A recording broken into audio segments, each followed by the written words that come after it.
Video, I'm going to teach you how to parse JSON in n8n. We'll build a simple practice workflow in n8n that shows exactly how to turn raw JSON text into clean, structured data you can use anywhere. By the end, you'll understand how to trigger the workflow on demand, simulate incoming data, parse that data into fields, keep only what you need, and pass it along to another service. We'll begin by adding the manual trigger node. This node lets you run the workflow with a single click, which is perfect for learning and testing because you don't have to wait for an external event. Give the node a clear name so you remember its role later, then use it whenever you want to execute the workflow and watch the data move from node to node. Think of this as your safe testing ground while you learn how the parsing works. Next, add a set node to simulate JSON data.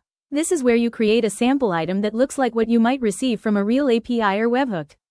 Add a field to hold your JSON as plain text, something like a simple object with a few keys and values.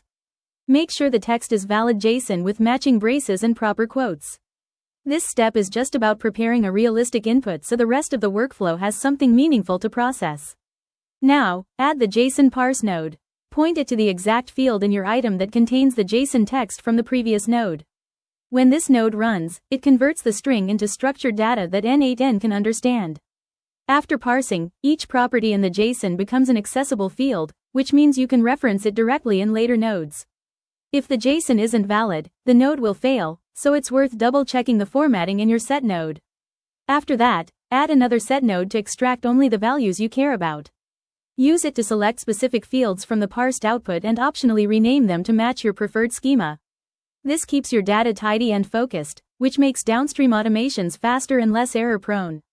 You're essentially shaping the payload into a clean, minimal package. Finally, send the processed data to another service.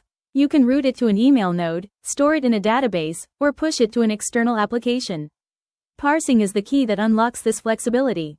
Run the workflow from the manual trigger, preview the results at each node, and confirm the final output lands where you expect. That's the complete flow from raw text to actionable, well-structured data.